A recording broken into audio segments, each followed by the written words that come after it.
Aleluia, shalom povo santo, bom dia. Aleluia, obrigado vocês podem sentar. Glória a Deus. Cumprimenta a pessoa que está do teu lado, se você ainda não fez isso.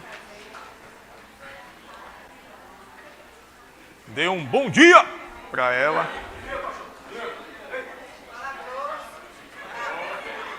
Bom dia.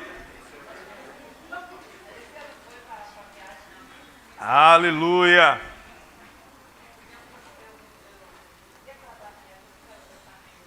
Diga, eu sou justo. Eu fui redimido. Aleluia. Aleluia. Deixa eu falar na ordem certa. Diga, eu fui redimido. Eu sou justo. Aleluia. Glória a Deus. No dia de hoje, tanto pela manhã como à tarde e à noite, nós vamos falar sobre redenção. Diga redenção. Redenção é uma palavra que nós ouvimos muito, mas que muitas vezes a gente não sabe tanto o quanto ela significa. Nós pregamos sobre redenção há um tempo, mas é importante, Paulo disse durante várias vezes, ele disse que é importante falar as mesmas coisas, porque é segurança para nós. Então, ouvir as mesmas pregações não vai ser a mesma, tem várias coisas que a gente vai trazer, mas se fosse igualzinha, seria importante ouvir novamente. E mesmo assim, está chegando muita gente nova, então a gente vai voltar sempre a princípios basilares. A Bíblia, ela foi escrita, há cerca de 2.000 anos atrás, ela levou 1.500 anos para ser escrita, do primeiro ao último livro, em torno de 1.500 anos para ser escrita. Mas ela não fica desatualizada. Ela é mais atual do que o Jornal de Amanhã. Mas ela também não vai trazer novos livros, não vai trazer novos escritos. É aquilo que está escrito há 2.000 anos atrás que continua escrito. Então a gente não precisa estar procurando coisa nova. Não, porque tem um profeta ali que ele traz uma revelação nova. Deus trouxe uma revelação nova para... Não, a revelação está aqui na palavra. Então não precisa de revelação nova. Já está tudo aqui. Não, porque aquele profeta ali revela o CPF. Eu já sei meu CPF. Não precisa ninguém revelar meu CPF, que eu já sei. Então, meu irmão, fica com a palavra. Tudo que a gente precisa está na palavra. Tudo que a gente precisa, nós já alcançamos em Cristo e nós tomamos conhecimento através da sua palavra. Amém? E a gente, para o povo judeu, a palavra redenção é uma palavra muito comum. É uma palavra que falou, eles já sabem todo o significado, já sabem toda a origem. Já para nós não é um termo tão comum, apesar de ouvirmos muito no meio cristão, mas a gente muitas vezes não sabe a origem, não sabe o significado que tem por trás. E eu vou explicar mais sobre isso mais tarde, mas eu vou trazer uma explicação simples aqui. Redenção quer dizer ser comprado por um preço. Então, comprado. Alguém deve a ponto de não conseguir pagar. E nesse contexto em que foi escrito, no tempo bíblico, no tempo em que a Bíblia, os relatos bíblicos aconteciam, no tempo em que a Bíblia era escrita, era um tempo em que as pessoas viviam um contexto de escravidão. Então existiam pessoas que já nasciam escravos, então ele já nascia debaixo de um jugo, ele não tinha liberdade. E existiam pessoas que eram livres, mas faziam uma dívida e não conseguiam pagar. E por não conseguir pagar, ele e a sua família se tornavam escravos daquele credor.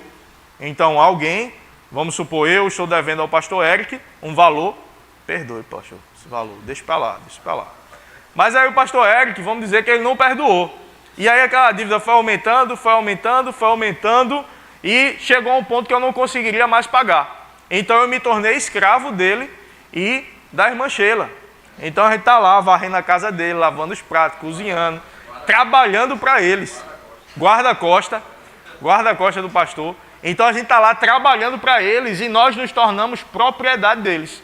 Mas aí vem um parente meu, cheio da grana, que diz, eu vou fazer o seguinte, eu vou comprar você do pastor Eric. Eu vou pagar a dívida, se eu pago a dívida, eu me torno o seu dono. Sendo que, vamos supor que a dívida fosse de R$1 milhão, que é uma dívida impagável para mim. Então, com R$1 milhão, o meu parente conseguiria comprar 100 escravos. Então não vale a pena para ele pagar a dívida para me comprar, entende? Porque é só um escravo. Ele poderia comprar 100. Mas pelo amor que ele tem pela minha vida, ele compra e me liberta. Ele não compra para ser escravo dele, porque não faz sentido. Se for para ser escravo, eu compro outros 100. Eu compro para libertá-lo da sua escravidão. E aí eu comprei, agora você é minha posse. Mas aí, como eu te amo, eu vou te libertar. Entende? Isso é redenção. Isso é o que Jesus fez por nós. Ele nos salvou, ele nos redimiu, ele nos comprou com o seu sangue e nos tornou sua propriedade. Porque nós servimos a ele. Nós servimos a ele em amor pelo que ele fez por nós. Mas ele nos comprou e nos tornou filhos. Ele nos adotou como seus filhos. Só que quando a gente adota uma criança, ela se torna nosso filho, mas no DNA dela não corre o nosso sangue. O nosso sangue não circula em suas veias. Mas o que Jesus fez por nós, ele fez o seu sangue circular dentro de nós. Ele nos comprou com o seu sangue e nós temos o DNA dele dentro de nós. Foi uma mudança completa, foi um novo nascimento, por isso nós nascemos de novo.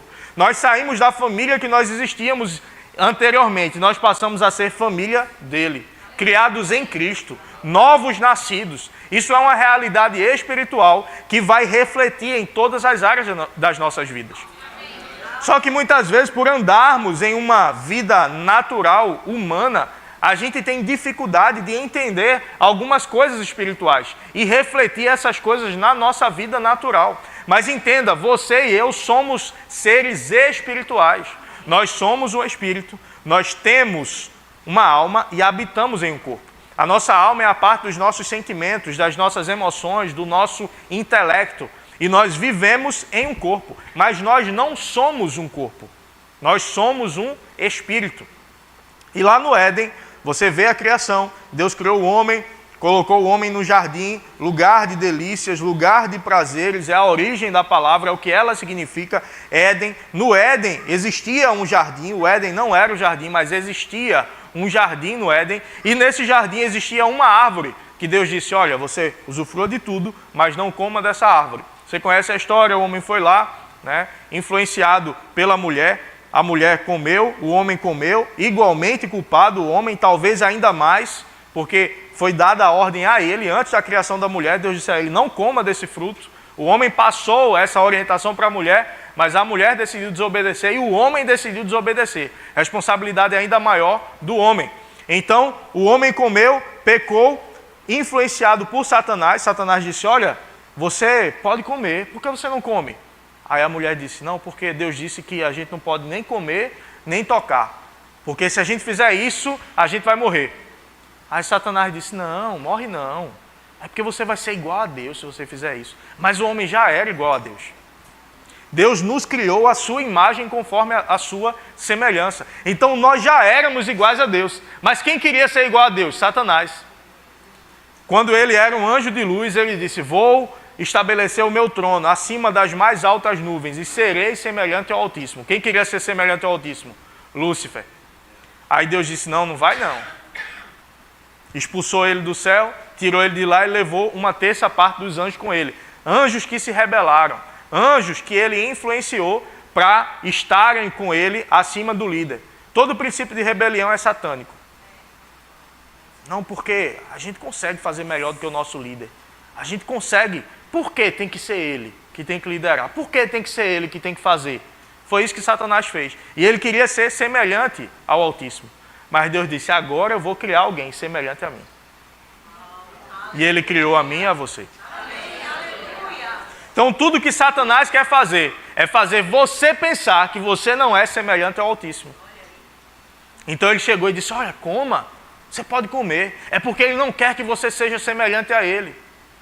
Mas você já era semelhante a ele. E aí o homem caiu nessa conversa e comeu. Quando ele comeu, foi expulso de lá. Ele disse que ele morreria. E por que o homem não morreu? O homem continuou vivendo longe do Éden. Na verdade, o homem morreu. Porque a morte é espiritual. A morte física é uma consequência, um reflexo que vai acontecer posteriormente por causa da morte espiritual. Morte é separação de Deus. O homem foi separado, o seu espírito foi separado de Deus, então aconteceu a morte. Se eu pego uma árvore e eu tiro ela do lugar onde ela está plantada, ela morreu. Ela pode parecer estar viva, mas se eu mantiver ela fora da terra, ela não vai permanecer viva. O que alimentava, o que era a fonte de vida dela foi tirada. Se eu tiro o peixe do mar, por mais que ele fique se debatendo ali, ele já está em uma condição de morte. Basta passar algum tempo, ele não vai permanecer vivo. E o homem foi criado em Deus. Quando o homem ele é tirado de Deus, ele já morreu automaticamente. E o seu corpo vai levar um tempo para morrer, mas ele já está morto. Então Adão e Eva eram homem e mulher andando, homens mortos andando, sem vida, sem a vida de Deus. Então Jesus foi enviado para resgatar o homem, para pagar o preço, porque o salário do pecado é a morte. Então o homem pecou, o homem morreu. Jesus veio para viver sem pecado e pagar o preço de resgate do homem. Salvação pelo homem. Quem é salvo? Quem está precisando, quem está morrendo, quem está em uma condição de morte, em uma condição difícil, ele pode ser salvo. Mas entende que a salvação é um caminho para um lugar. Você quer ser salvo todos os dias? Ou você quer ser justo todos os dias? O lugar que Deus tem para nós é um lugar de justos, é um lugar de justiça. Você não é salvo, você foi salvo, você é justo. Eu sei que é uma palavra que, a princípio, a gente para um pouco. Será que é isso mesmo? O pastor está dizendo que eu não sou salvo. Você foi salvo. A salvação é um caminho para te fazer justo. A salvação é um lugar que nós passamos. É um preço que Jesus pagou por nós para nos salvar, para nos fazer justos. A condição de justo é maior do que a condição de salvo. A salvação é o caminho para a justiça. A salvação é o caminho para nós não vivermos mais debaixo do jugo de pecado, debaixo do jugo de escravidão de Satanás. Então você foi salvo, o preço foi pago, alguém está se afogando. Chega lá uma equipe do bombeiro, vai lá e salva a pessoa. Resgata a pessoa daquela condição onde ela estava morrendo. Então ele salvou. Aí alguém diz, você é salvo. Não, você foi salvo. Aí no outro dia a pessoa, e aí, tu é salvo? Não, eu fui salvo ontem. Entende? Se a gente trouxer um pouquinho para a lógica. Não, ele foi salvo ontem. Hoje ele está vivo. Você foi salvo quando você se arrependeu e confessou Jesus como Senhor. Hoje você é justo. Então nós éramos justos no Éden. A gente pecou. Pecou, nós perdemos a nossa condição de justiça. Nós perdemos a nossa condição de justos, nos tornamos pecadores, escravos do diabo. A Bíblia diz que aquele a quem nós obedecemos, nós nos tornamos servos. Então nós obedecemos ao diabo. Eu digo nós a partir de Adão e Eva. Obedecemos ao diabo. Então nós nos tornamos servos dele, escravos de Satanás, escravos do pecado. Mas Jesus pagou o preço e nos libertou, nos salvou. Agora ele nos trouxe para uma condição de justiça, para uma condição de justos. E eu te convido a abrir tua Bíblia lá em Mateus 23, 33. Nós fomos salvos do quê? Eu dei o exemplo de alguém que é salvo de um afogamento. Para eu dizer que eu salvei alguém, olha, eu salvei essa pessoa. Automaticamente vai vir uma pergunta, vamos trazer para um contexto natural. Eu salvei o pastor Eric. A gente estava andando na rua e eu salvei ele. Certamente você vai querer saber a continuação da história. Tá, salvou de quê? Salvou de um homem mau, que veio fazer um mal contra ele. Salvou de um atropelamento, um carro perdeu o controle, subiu na calçada, eu puxei ele. Eu salvei de alguma coisa. Quem salva, salva de alguma coisa. Entende isso? Está comigo? Então, Jesus nos salvou. Nos salvou de quê? Porque o salário do pecado é a morte. Então, quando eu morri espiritualmente, eu fui condenado a seguir o diabo. O inferno, ele é real. O inferno, ele existe, mas ele não foi criado para a humanidade. Ele foi criado para o diabo e os seus demônios. Mas se eu me tornasse servo do diabo e dos seus demônios, eu estaria destinado ao mesmo lugar que eles. Então, o inferno, ele se tornou um lugar para o homem sem salvação. Então, nós somos salvos do inferno. Nós somos salvos da morte eterna. A morte eterna é essa segunda morte que leva alguém ao inferno. Nós fomos salvos também da miséria, da improdutividade. E nós fomos salvos da doença. Então, diga comigo: inferno, miséria e doença. Ele pagou o preço por nós, para que nós não fôssemos ao inferno. Ele pagou o preço por nós, para que nós não fôssemos miseráveis e para que nós não fôssemos doentes. Lá em Isaías, vai dizer: Ele levou sobre si as nossas dores e as nossas enfermidades. O castigo que nos traz a paz estava sobre Ele, e pelas suas pisaduras fomos sarados. Então todo o preço que Ele pagou foi para que eu e você não precisássemos pagar. Tudo que Ele viveu, tudo que Ele sofreu, foi para que eu e você não precisássemos sofrer. Existe o princípio da substituição. Ele tomou o meu lugar, pagou o preço e me levou para o lugar dele. Então eu fui livre, eu fui liberto e eu fui feito justo. Só que muitas vezes a gente pensa e foca nessa parte apenas da libertação. Mas Ele nos libertou e nos levou para um lugar. Lá em Colossenses 1,13 vai dizer: Ele nos libertou do império das trevas e nos transportou para o reino do seu Filho amado. Mas isso não deve me fazer esquecer que existia um lugar onde eu era aprisionado, onde eu estava condenado. Mas pensar nisso não pode me fazer esquecer do lugar que Ele me levou. E o lugar que Ele me levou não pode me fazer esquecer do lugar de onde Ele me tirou. Está entendendo aqui? De onde Ele me tirou? Da condenação do inferno, que é o que a gente vai focar nessa manhã. À tarde a gente vai falar sobre a libertação da miséria. Então você vai entender mais que você foi programado, preparado, desenhado para tudo que você fizer dar certo. Amém. Para tudo que você colocar a mão, você acessar, dar certo, você possuir. Onde você colocar os pés, te pertence. Você não foi chamado para ser um miserável, um coitadinho. Ah, pobre de mim, coitado de mim, verme, miserável, pobre, cego, nu. Não, essa não é a posição que Deus tem para você. E a gente vai falar mais sobre isso à tarde. E à noite a gente vai falar sobre ser livre da doença. Que você não precisa carregar no teu corpo doença, porque Ele carregou no corpo dele. Ele pagou o preço para que você fosse livre.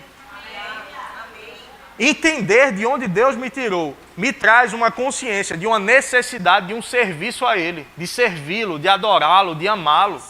Imagina alguém que paga um preço pela tua liberdade, como o exemplo que eu dei inicialmente ao pastor Eric, sobre o pastor Eric, de que eu me tornaria escravo dele. Imagina a minha sensação de dever para com a pessoa que pagou o preço que me libertou, a pessoa que salvou a minha vida, a pessoa que me tirou de um lugar de escravidão.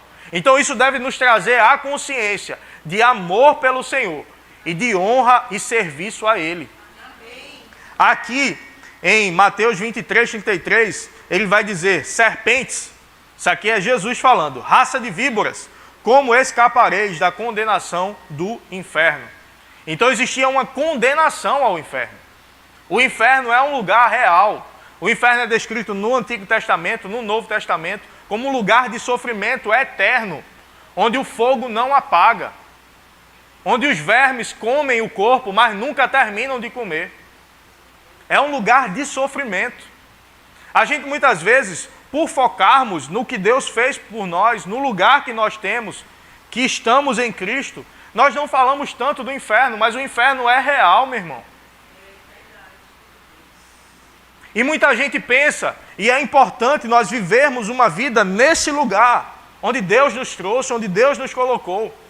Mas lembrarmos e termos a consciência, o temor ao Senhor, e lembrarmos que Ele nos tirou de lá. Mas que eu, se eu quiser, pela minha decisão, eu posso voltar para esse lugar. Se eu me afastar dos caminhos do Senhor, ou se eu não viver com Ele, se eu não decidir tomar essa decisão por Ele, eu perco esse lugar de prosperidade, esse lugar de avanço, esse lugar de bênção, esse lugar de onde eu colocar a mão vai prosperar, onde eu colocar os pés vai possuir. Tudo isso é muito bom. E às vezes alguém, por prazeres da carne momentâneos, abre mão dessa posição. Mas muitas vezes sem lembrar que abrir mão dessa posição quer dizer escolher essa posição aqui e abraçar esse lugar de condenação eterna. Quando eu abro mão do Senhor, eu não estou abrindo mão apenas das benesses que Ele traz para mim, mas eu estou abraçando a condenação eterna ao inferno. Eu sei que essa não é uma palavra de glória a Deus e aleluia, mas é uma palavra de refletirmos. É uma palavra de tomarmos a consciência. Meu irmão, eu não posso sair desse lugar. Não só por causa dos benefícios que eu vou perder, mas por causa da condenação que eu vou abraçar. Ele pagou o preço, Ele me tirou desse lugar. Meu irmão, não volta para esse lugar.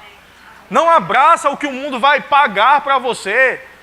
Jesus pagou um preço para te resgatar, mas o diabo vai oferecer altos valores pelo teu chamado, pela tua posição. Ele vai dizer, ei, vem para cá, tem um lugar melhor para você. Ei, eu tenho isso aqui para você. Só que essa conversa não é nova não, meu irmão. Essa conversa já estava no Éden já aconteceu. E alguém diz, que estúpido Adão foi de abrir mão do que Deus tinha para ele, para abraçar o que o diabo tinha. Mas por que tem tanto crente fazendo isso hoje em dia?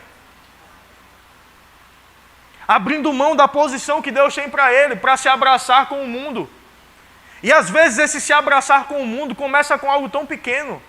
Não começa, Satanás não disse, ei, venha para cá que eu vou matar você, eu vou expulsar você do Éden, eu vou fazer Deus te tirar desse lugar, eu vou fazer Deus, você vagar pelo mundo, você pagar, você suar pela tua comida, você suar pela produtividade. A terra vai produzir espinhos. O diabo não disse isso para ele. O diabo não diz as consequências do pecado. O diabo mostra o prazer do pecado. Ele disse, olha essa fruta como é bonita. Come essa fruta. Veja como é prazeroso aos olhos. Coma. E às vezes o diabo vai dizer, ei, olha esse namorado como ele é bonito. Olha essa namorada como é bonita. Ei, ela não é crente não, mas tu ganha ela para Jesus. Ei, ele não é crente não, mas tu ganha ele para Jesus. Aí o diabo te fala de evangelismo. É um namoro evangelístico. Pastor, vem aqui, por favor. Fique em pé aqui.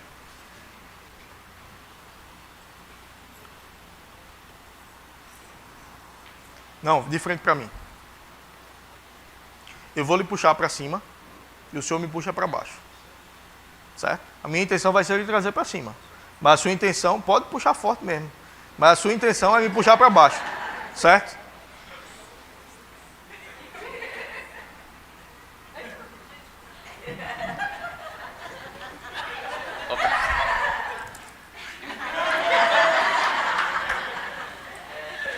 Obrigado, pastor. Depois a gente conversa, viu?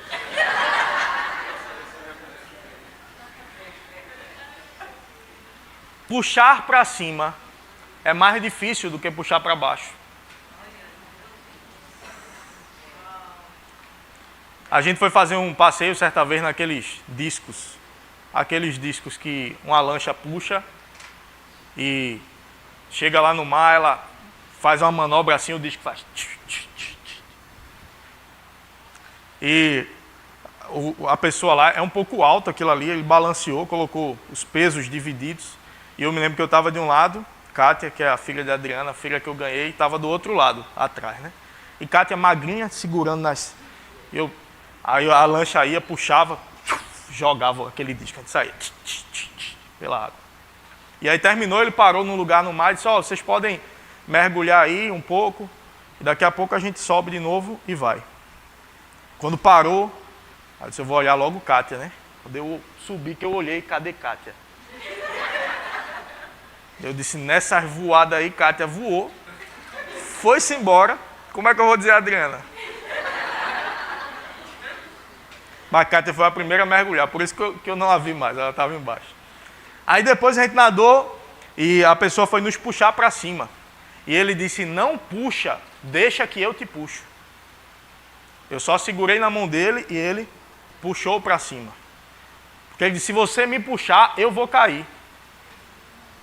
E aí quem é que vai colocar para cima de novo? Imagina se o primeiro que ele fosse puxar para cima derrubasse ele. Acabou, a gente ia ter que nadar 2 quilômetros voltando. Mas quem está embaixo é mais fácil de puxar. Cuidado com quem você se envolve. Cuidado com teus relacionamentos. O diabo vai oferecer altos valores pelo teu chamado. O diabo vai oferecer altos valores pela tua salvação. Nenhum valor maior do que o que Jesus pagou. Mas às vezes aos olhos parece ser. Às vezes é um trabalho. Bênção de Deus. Será?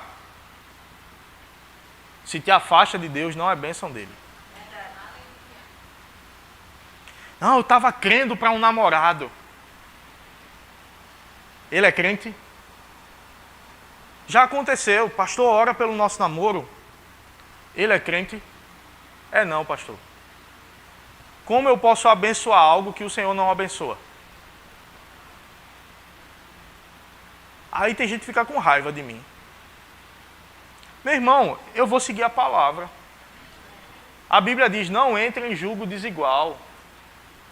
Então, eu estou decidindo entrar no relacionamento com alguém que não é cristão, sendo eu cristão. Outra coisa é, você é casado, você se converteu, e o teu marido ainda não, a tua esposa ainda não, aí fica com ele, investe nele, que Deus, no seu tempo, vai trabalhando, mas vai ser um desafio. Mas você já está casado, é diferente.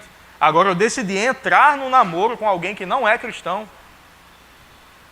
ou alguém que é cristão, entre aspas, mas às vezes não tem o mesmo compromisso que você, não tem a mesma fé que você, só está ali, evangélico.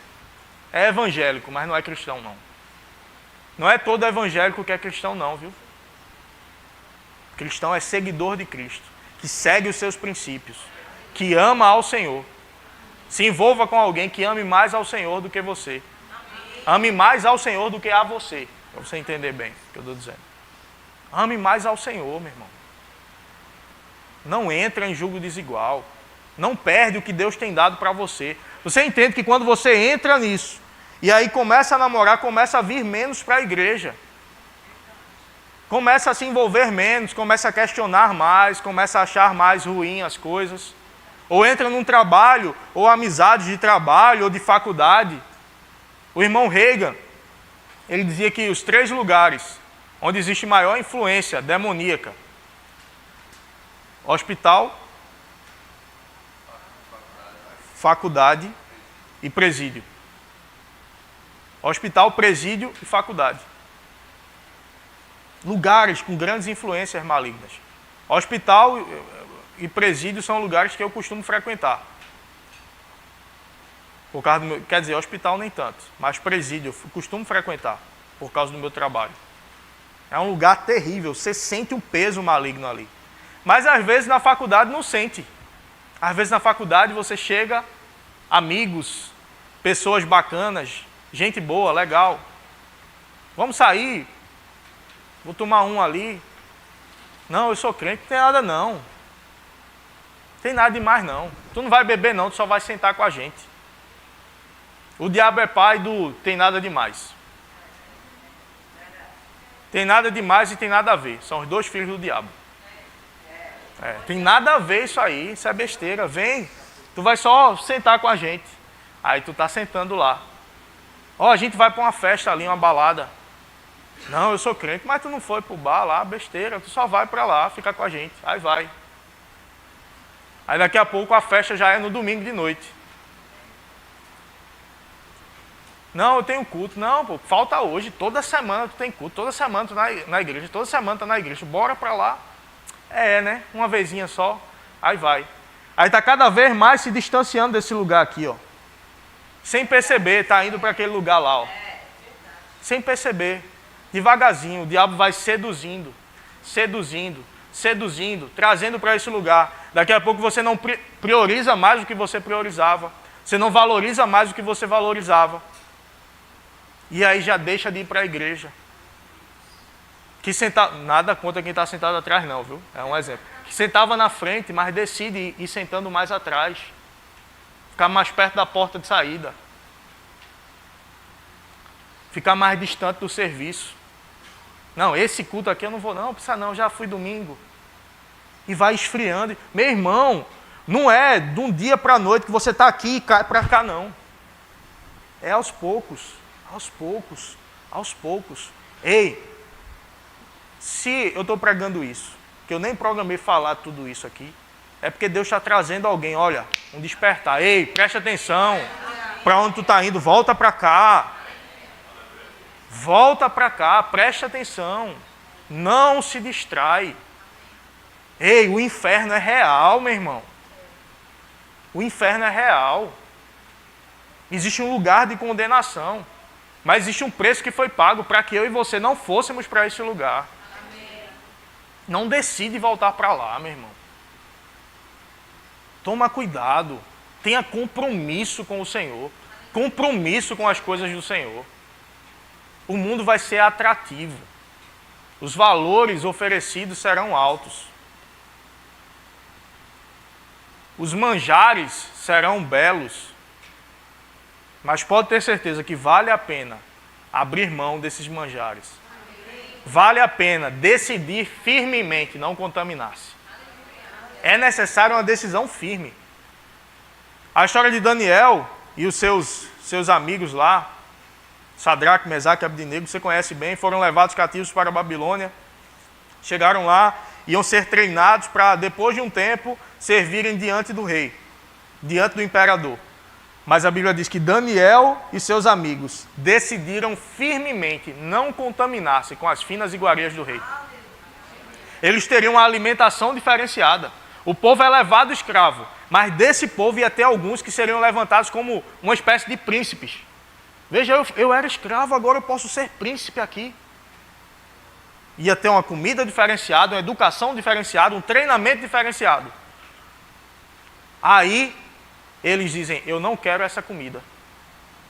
Eu não quero essa bebida. Deixa que eu me alimente de água e legumes.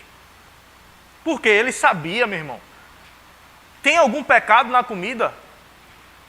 Não, mas ele sabia, esses prazeres aqui, eles vão me seduzindo. Eu tenho que lembrar qual é o meu propósito. E não me deixar ser seduzido por esses prazeres. Não se deixe ser seduzido.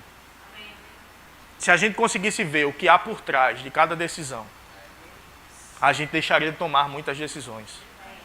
Se a gente soubesse, conseguisse ver o que há por trás de todas as associações, a gente não se aproximaria de algumas pessoas. A gente não faria certos relacionamentos. E eu não estou falando, alguém pode dizer, mas para evangelizar, pronto, você se envolve para evangelizar. Mas você não precisa ir para os mesmos lugares que eles vão, não. Você não precisa participar das mesmas festas, não. Você vai evangelizar mostrando a diferença na sua vida. Mostrando que você não precisa beber, você não precisa ir para bar, você não precisa ir para festa, ir para farra para ser feliz. E aí ele vai olhar e vai dizer, uau, você é feliz sem precisar fazer tudo isso. Isso é evangelizar. É você ser um padrão, é você ser o exemplo. E você atrair as pessoas para Jesus. Não você, eu vou para lá para evangelizar. Não vá não, meu irmão. Não caia nessa não. Lá em Lucas 12, 5 vai dizer, mas eu lhes direi a quem devem temer. Ele está dizendo antes, olha, não temam quem mata o corpo não. Quem pode matar uma pessoa? Porque quem pode matar não pode fazer nada depois disso. Ele disse, mas eu lhes direi a quem devem temer. Está na versão NVT. Temam a Deus, que tem o poder de matar e lançar no inferno. Sim, a esse vocês devem temer. Temer a Deus não é ter medo, é ter um profundo respeito por Ele. É ter um profundo respeito pelas coisas dele. É eu saber, a ele sim eu devo respeito. Com os princípios dele sim eu não posso brincar. Porque o homem ele mata e às vezes alguém, eita, aquele cara ali ele já respondeu por tantos homicídios. Eu vejo muito isso, enfrento muito isso no trabalho e às vezes ficam me encarando. Que eu estou fazendo a segurança da pessoa que está acusando eles. Essa semana eu fui para um julgamento. Cada um dos 4 que foram julgados, tem alguma passagem? Tenho. Pelo quê? Homicídio. Quantos? Uns 10. Só gente boa. só gente leve. Aí esses caras ficam me encarando. Porque a pessoa que está comigo está acusando ele para ele ser preso e condenado. Aí eu estou encarando do mesmo jeito. Eu sei quem me guarda, eu sei quem me protege. Mas às vezes para essa pessoa, eita, não vou nem olhar para ele, baixa a cabeça. Tenho medo dele. Porque ele pode matar pessoas. Mas a Bíblia está dizendo aqui, ei, tenha profundo respeito, é por Deus. Porque esse aí que mata o corpo, você está salvo, você está justo, você foi colocado nesse lugar, você vai para o céu. Tem que ter medo desse povo não. Agora tem que ter respeito por Deus. Porque o que eu fizer relacionado ao que a palavra dele diz sobre mim, vai definir para onde eu vou. Onde eu vou passar a minha eternidade. Mas essa palavra não é para nos trazer medo, é para nos trazer uma reflexão. E para nos trazer um entendimento do lugar de onde ele nos tirou e o lugar para onde ele nos levou. Ele te levou para um lugar de justiça. O diabo não pode apontar o dedo para você, apontar o teu passado, dizer o que você fez, dizer o que você já cometeu no passado. Ei, não existe condenação, ele já pagou o preço pela tua vida. Eu só estou trazendo uma palavra de vigilância. Ei, vigia para tu não voltar para esse lugar aqui. Mas, ei, nesse lugar aqui, ele não pode te apontar o dedo. Nesse lugar aqui, ele não pode te tocar. Se tiveres fé como um grão de mostarda. Se tiveres fé como um grão de mostarda.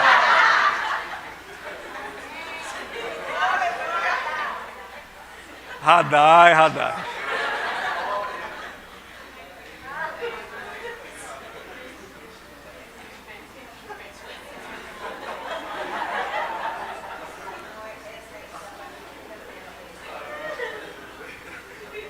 A salvação é pela fé.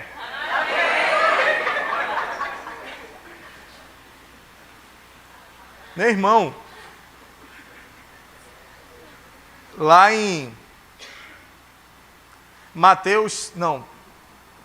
Oséias 13:14. Vou ler esse texto de Mateus, acho que mais tarde.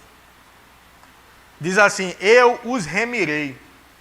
Ou seja, eu pagarei o preço para te libertar, ou seja, eu os remirei do poder do inferno e os resgatarei da morte. Onde estão, ó morte, as tuas pragas? Onde está, ó inferno, a tua destruição?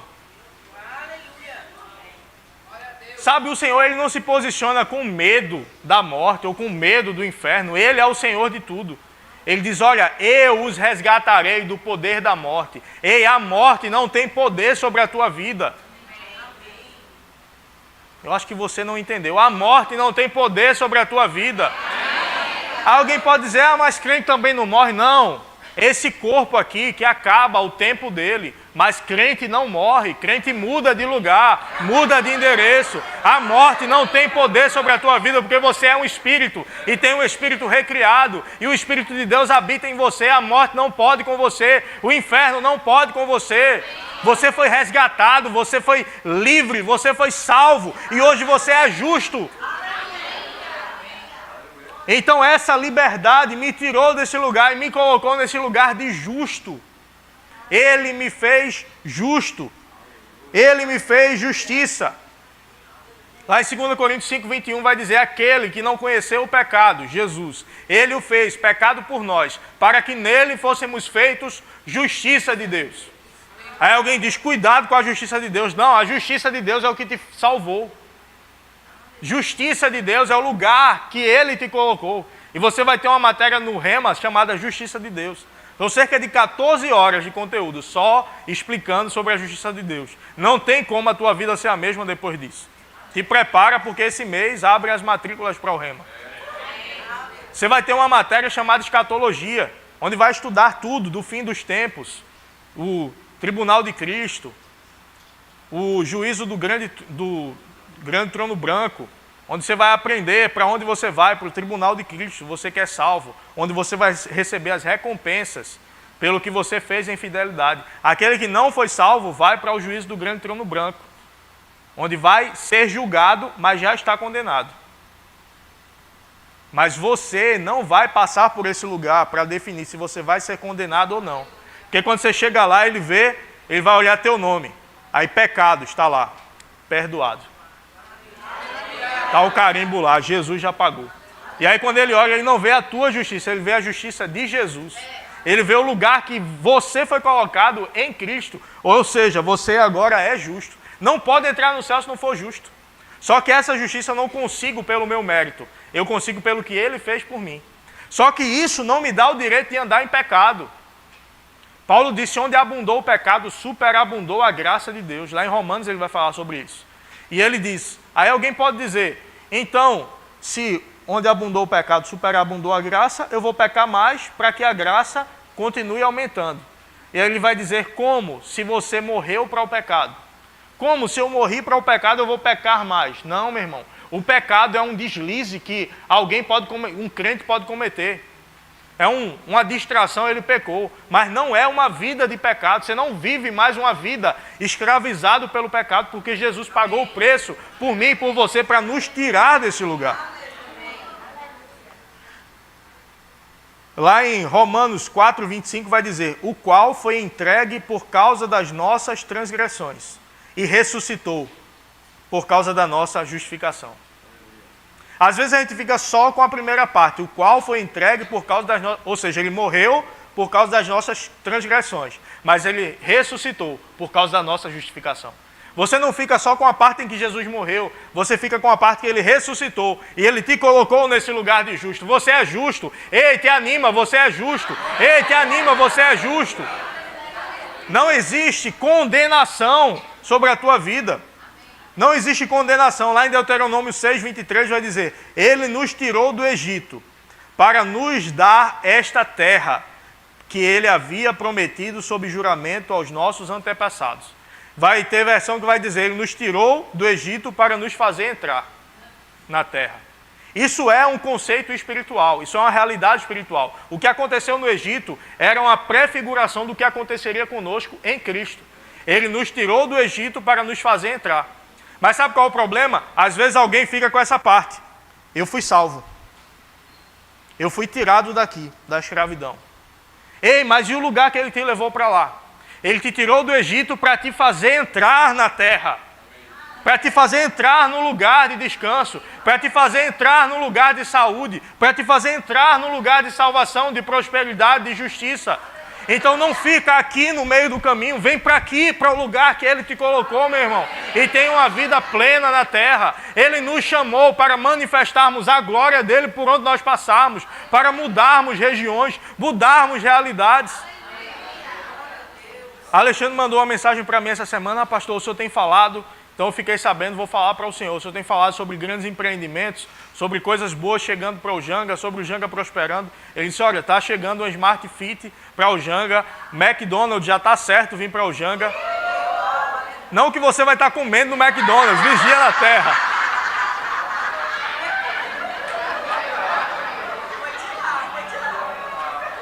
Depois na filmagem a gente pega. Depois na filmagem a gente pega quem vibrou com o McDonald's. E vai ter uma escala na frente do McDonald's para ver quem vai para lá, viu? Mas eu estou falando de empreendimento chegando, coisas que trazem outros negócios, coisas que... Vai chegar cinema aqui também, viu? Quem disse? Eu estou dizendo. Se prepara. A gente vai marcar cinema, agora não vai precisar ir para Olinda não, a gente vai assistir filme aqui. Por quê? Porque nós somos justos e o que a gente fala gera coisas no reino do Espírito que se manifestam de forma natural. Eu não sou salvo, eu sou justo. Você é justo, você é santo. Eu sou santo. É. Lugar de justiça é um lugar de santidade. Ah, tu só quer ser o santo. Não, não quero ser não, eu sou. Quando alguém me diz isso, não, tu só quer ser o santo. Se eu não quero, eu sou. Eu sou o santo. Você é santo. Se nós estamos juntamente com Cristo, assentados nas regiões celestiais, você acha que ele iria levar um pecador para lá? Não, ele levou um santo, ele levou um justo. Ah, quer dizer que eu não erro? Erra. Mas você não é um errador. Peca, mas você não é um pecador. Como eu jogo bola, mas eu não sou um jogador. Até poderia ser, mas eu decidi ser pastor. Lá em Salmos 140... Melhor, né, pastor? Entendi, viu? Entendi seu aleluia aí. Lá em Salmos 149, versículo 4, na NVT, vai dizer: pois o Senhor tem prazer no seu povo. Tem prazer no seu povo. Tem versão que diz: o Senhor gosta do seu povo. Você entende isso? O Senhor tem prazer em você. Ei, o Senhor não está olhando para você com olho de condenação. Ah, se ele errar aqui, eu vou consumi-lo. Tem aquela expressão, né, no meio cristão muitas vezes: Jeová vai te pegar. Eu quero é que ele me pegue mesmo. Porque as mãos dele não estão encolhidas. Para quê? Para abençoar. Quando Jeová te pega, é para te abençoar.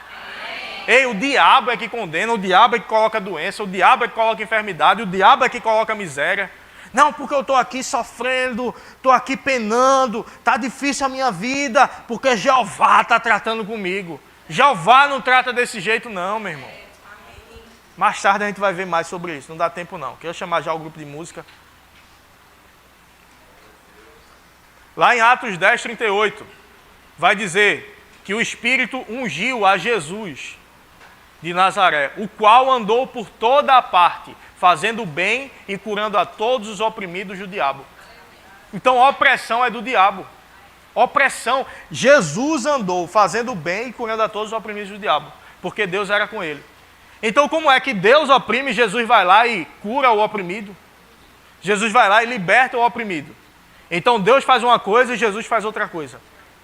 Mas lá em Hebreus, no capítulo 1, vai dizer que ele é a expressão exata do seu ser. Jesus é a expressão exata de Deus. Lá em João, no capítulo 14, quando Filipe disse: Senhor, mostra-nos o Pai, ele disse: eu estou com vocês esse tempo todo e vocês me pedem: mostra-nos o Pai. Quem vê a mim, vê ao Pai. Como dizes tu, mostra-nos o Pai? Só que tem gente que tem uma ideia: não, Deus é mau, Jesus é bom. Ei, ele e o Pai são um. Ele disse: tudo que eu faço é porque eu vejo o Pai fazer. Só que no Antigo Testamento, pessoas que não tinham a revelação completa de Deus, que essa revelação completa só veio em Jesus, tudo que acontecia de mal atribuíam a Deus. Jó disse: Deus me deu, Deus tomou, bendito seja o nome do Senhor. E aí tem até música cristã: Deus me deu, Deus tomou, bendito seja o nome do Senhor. A Ele a glória, a Ele a honra. E alguém bem intencionado canta isso, mas pega o texto fora do contexto. A Bíblia diz que o diabo foi falar com Deus e pediu para tocar no homem. Então não foi Deus que deu e tomou. Aí mais na frente, lá para o final do livro de Jó, Deus chama Jó e dá uma bronca nele. A gente vai ver melhor isso mais tarde. Disse: ei, onde foi que tu estava quando eu criei o mundo? Onde foi que tu estava quando eu coloquei o limite nos mares? Onde foi que tu estava quando eu coloquei o sol no lugar dele? Querem dizer assim: ei, quem é tu na fila do pão? Na versão atualizada pernambucana diz: quem é tu na fila do pão? O que é que tu está dizendo que tu sabe de mim?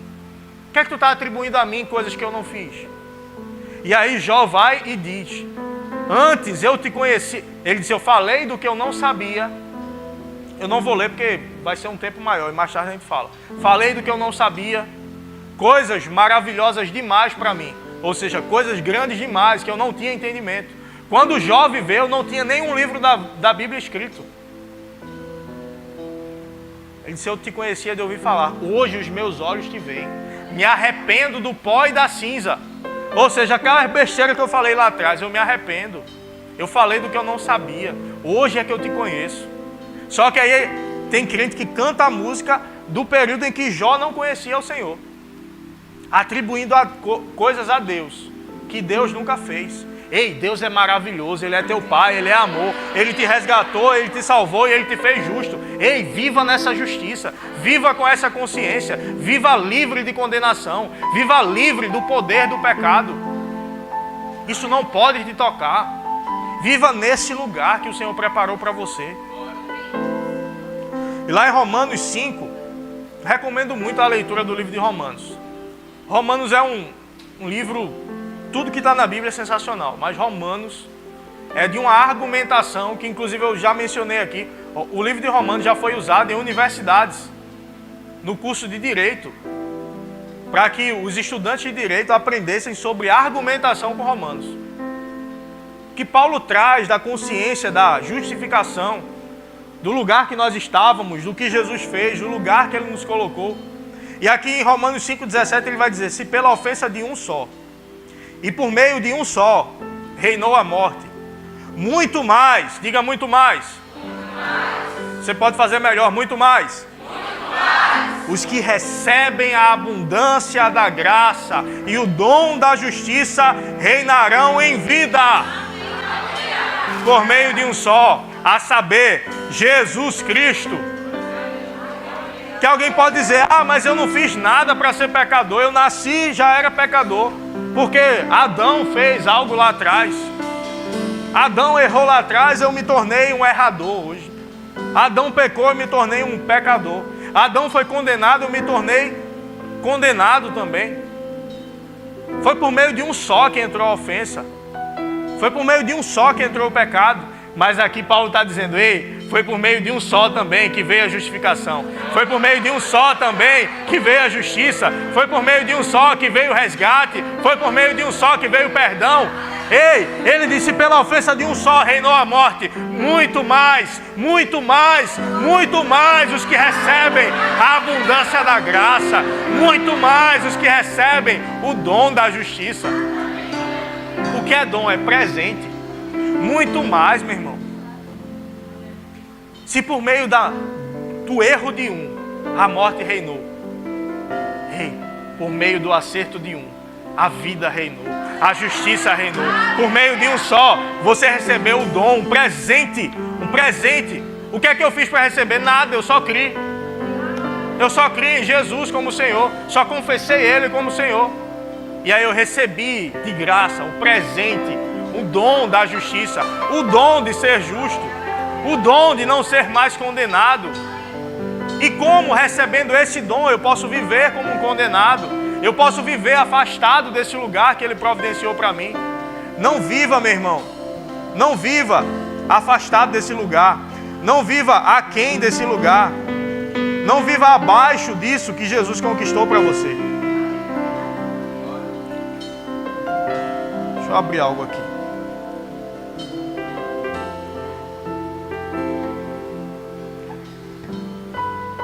Aleluia. Aleluia, aleluia, Ele é bom. Presta sua Bíblia aí, pastor. Romanos 5.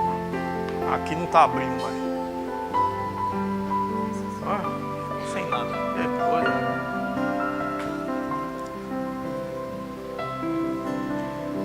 Lá em Romanos 5, 1, vai dizer: tendo sido, pois, justificados pela fé. Você se tornou justo como? Pela fé. Justificados pela fé, temos paz com Deus. Ei, você não tem guerra com Deus não, você tem paz com Ele. Ele não está aqui para te apontar o dedo, para te condenar, você tem paz com Ele. Temos paz com Deus por nosso Senhor Jesus Cristo. Quem conquistou essa paz? Nosso Senhor Jesus Cristo. Por meio de quem obtivemos acesso pela fé a esta graça, na qual estamos firmes. Estamos firmes. Estamos firmes nessa graça.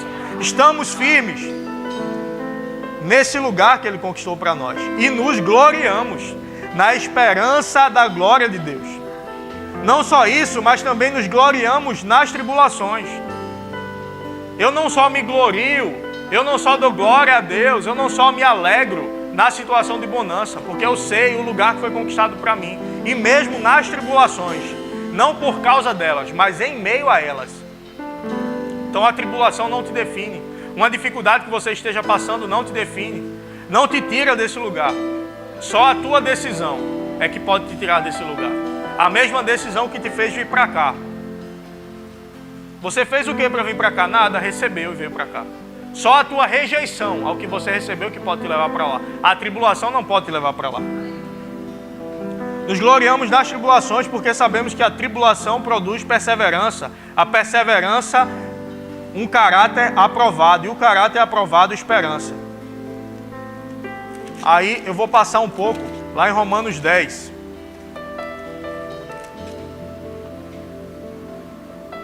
A gente conhece muito bem essa parte, Romanos 10, versículo 8. A parte que a gente fala sobre salvação, quando alguém quer receber Jesus. E vai dizer, mas o que se diz? A palavra está perto de ti, na tua boca e no teu coração. Na tua boca e no teu coração. Esta é a palavra da fé que pregamos. Versículo 9, se com a tua boca confessares Jesus como... Mas não é como Salvador, não. Você está lendo certo aí? Jesus como Senhor. E em teu coração creres que Deus ressuscitou dentre os mortos, serás salvo. Porque com o coração se crê para a justiça. E com a boca se confessa a respeito da salvação. Então com o coração eu creio para a justiça. E com a boca eu confesso para a salvação. Então eu conquisto esse lugar. Eu acesso esse lugar que Jesus conquistou para mim. Através do coração e da boca. Creio com o coração, confesso com a boca.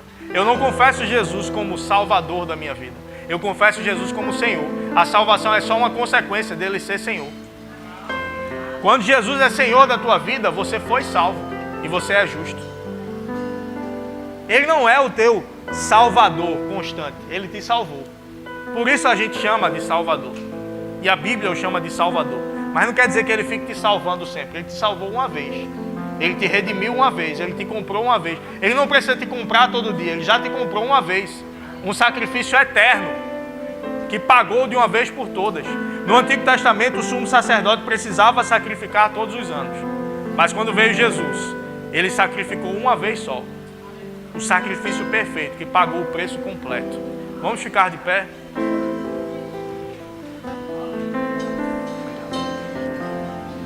Como podemos negligenciar tão grande salvação? E às vezes quando a gente menciona isso, negligenciar tão grande salvação, a gente pensa logo, como alguém pode não ser cristão, não ter Jesus e permanecer nesse lugar? E de fato é muito válido para ele.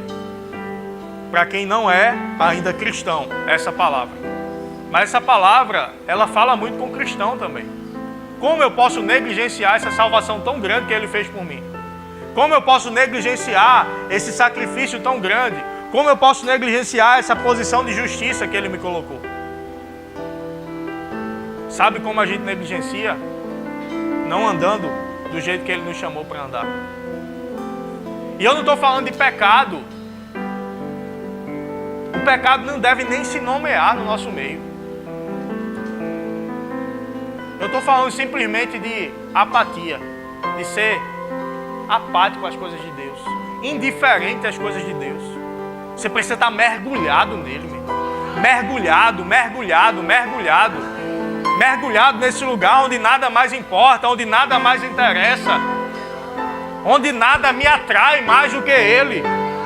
Não se trata do que ele fez, do que ele me colocou, do que ele me deu de benefício, se trata dele.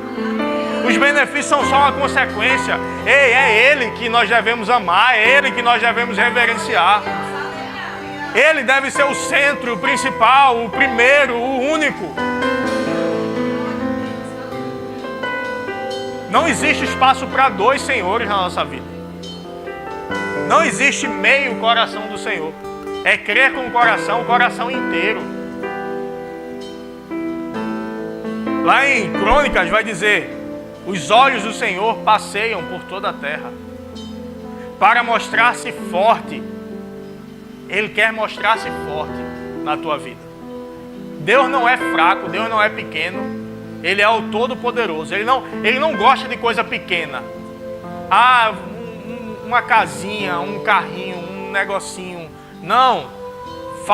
Tenha fé do tamanho de Deus. Faça orações do tamanho de Deus. Mas isso não é o principal, não é o que ele faz, o que ele me dá. É quem ele é o que ele já fez, é a posição que ele já me colocou. É a tão grande salvação que ele conquistou para mim. Ei, não tem espaço para pecado, para distração, para apatia na tua vida. Ei, mergulha nele. O Senhor está falando com algumas pessoas nessa manhã, te chamando para um lugar mais profundo nele. Um lugar onde não tenha mais espaço para voltar. Existe uma história que não se sabe se é verdade ou não, de um exército que chegou para conquistar um lugar e chegou pelo mar com seus barcos, com seus navios. E quando chegou e começou a enfrentar o outro exército, viram que o outro era muito maior. E alguns pensaram em voltar. E o comandante disse: toca fogo nos barcos. Tocar fogo toca fogo nos barcos. Ele deu a ordem e colocaram fogo nos barcos. E agora quem estava lá disse: agora ou a gente vence ou a gente vence. Não tem como voltar atrás. Sabe que precisa haver um dia, e é bom que esse dia seja no dia que a gente nasça de novo. Mas precisa ter um dia em que a gente decide tocar fogo no barco. Não ter mais chance de volta. Não ter mais chance de voltar para o mundo, de ficar longe do Senhor. De ficar longe do chamado dele. Às vezes não é nem voltar para o mundo, é só ficar longe do chamado. É só pegar o barco para longe do chamado. Não, ei, queima esses barcos. Ei, não existe lugar para você fora do Senhor. Ei, volta, acende a chama de novo. Acende a chama de novo, acende a chama de novo. Existe uma chama nesse lugar no Espírito. Existe uma chama que já está queimando por aqui. E nessa manhã é um tempo de você colocar nessa chama, sacrificar algumas coisas. Ei, decida sacrificar qualquer coisa que esteja te levando para longe do Senhor. Não existe lugar para você aí. Não existe lugar para voltar, não volta para lá. Ei, queima os barcos nessa manhã. Qual é o teu barco nessa manhã? Qual é o teu barco? O Senhor está falando no teu coração. Se existe algum barco para ser queimado, o Senhor está te mostrando agora. Então queima esses barcos agora. Coloca diante do fogo do Espírito esses barcos e deixa Ele queimar esses barcos. Ei, deixa a santidade dEle queimar. Queimar, queimar todo desejo que não te atrai para Ele. Deixa queimar nessa manhã. Deixa queimar, deixa a santidade dEle te levar para esse lugar onde nada mais importa. Onde você tapa os teus ouvidos para qualquer coisa que o diabo tente te atrair. Ei, eu não quero isso mais não. Ei, não tem lugar para mim aí mais não. Ei, já queimei o barco. Já queimei o barco. Ei, queima o barco e mergulha nele. Vamos adorar Ele. Vamos exaltar a santidade dEle.